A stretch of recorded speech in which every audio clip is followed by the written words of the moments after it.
All right, a little bit easier restring. Let me start my stopwatch here.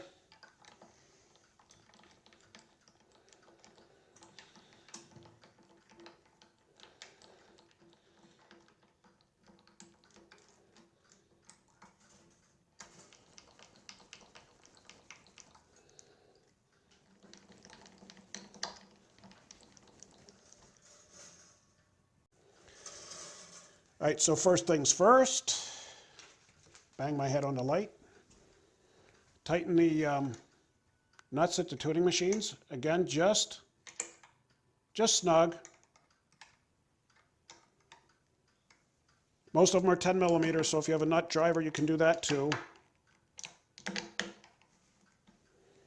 Done.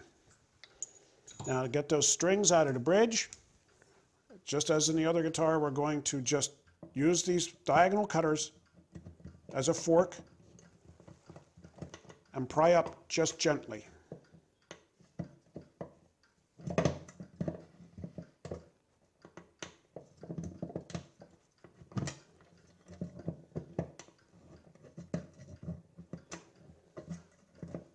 And yes, I am using the saddle as the fulcrum.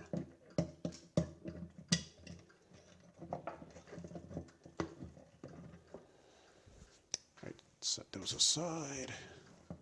Take the pins out, set them aside.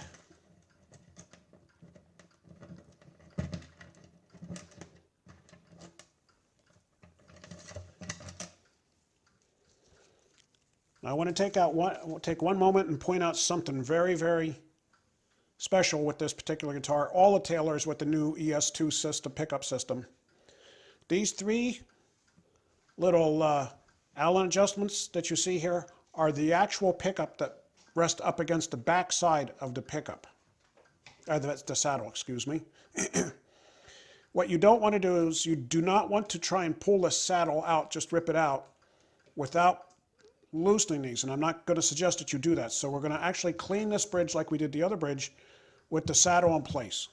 So we're just going to go forward from there. Not take the saddle out to clean the bridge.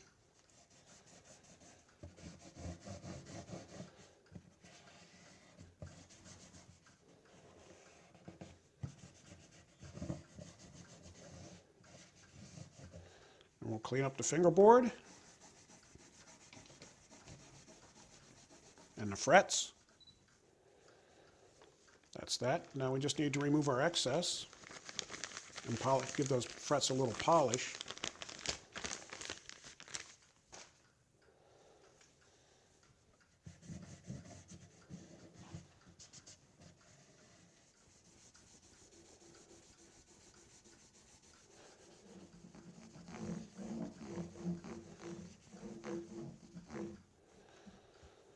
And once again, while we have all the strings off, this is the best time to try and clean your guitar. So again, my bottle of water, and I know everybody's thinking that I need to be doing something with polish, but I'm using this very nice microfiber cloth that you can use, and it seems to work really well.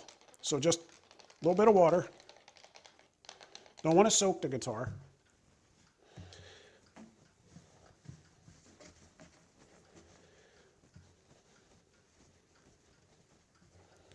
And one very nice clean guitar.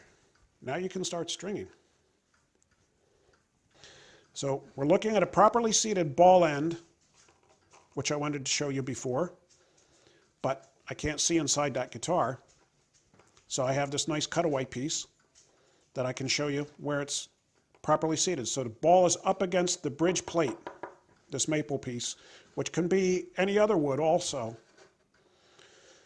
but it's maple in this particular guitar. And you'll notice that the ball is against the plate, not at the bottom of the pin. The pins are actually here just to occupy the space so that the ball cannot pull back through. They're not really holding the ball. As a matter of fact, this pin is now tipped slightly this way when you put string tension on it, which means I shouldn't be able to pull it out, although I will be able to pull this out because I can't put string tension on this. But if I were to try and pull those pins out of a tuned guitar, they'd be very difficult to pull out. So another way to have at least a good, fair idea of if your string is seated or not, the ball end is seated, is where they bring the windings back around the ball and the outside windings on the wound string. You'll see it, they bring them back over again. You leave this little edge right here. That little edge, a lot of times, actually comes up and sits very close to the top of the bridge. I don't know if you can see it on all of these strings. And on the plain strings, they actually bring the string around the ball, wind it back up, and you end up with almost this little knot type thing here. That also comes up and sits very close to the top of the bridge. And that's just, it's not perfect, but it's a good indicator that your string is most likely seated. Same routine. Going to pull the string taut, slide it back 1 fret. Going to put the string through the hole.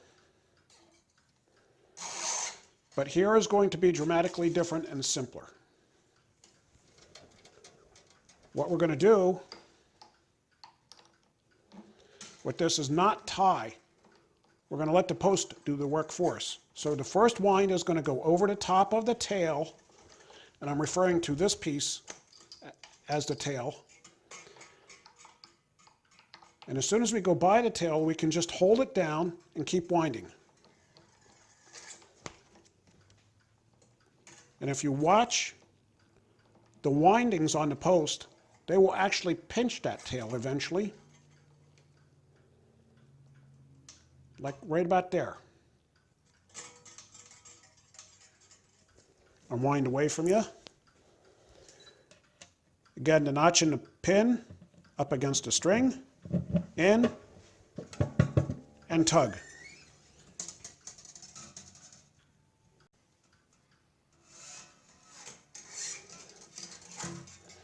Pull it taut, slide it back 1 fret. Again, first wind over the top of the tail. Once the tail goes by, you're just going to hold it down and keep winding, so all the other winds will be underneath the tail.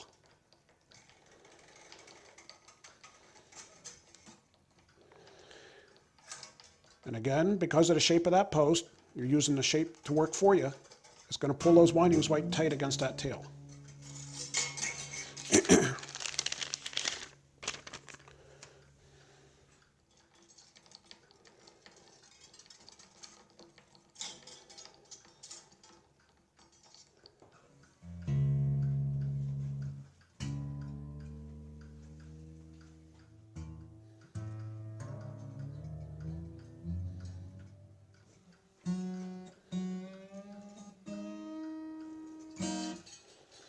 Right, a little bit of so-called stretching now. And once again, we're really only settling the ball and the windings. We're not really stretching anything.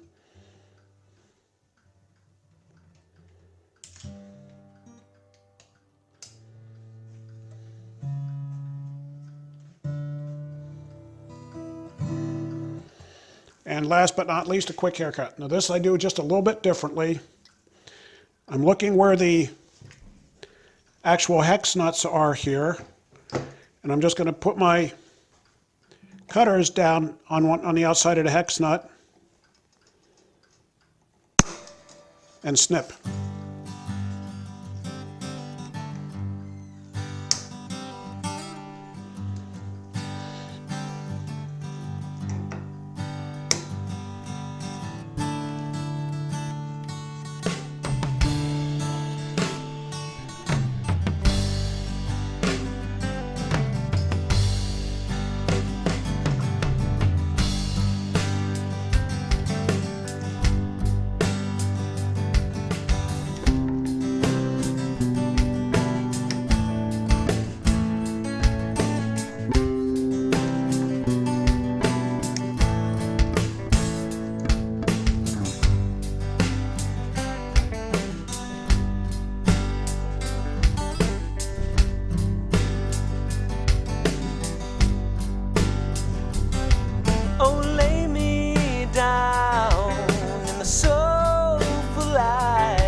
Can you feel the light?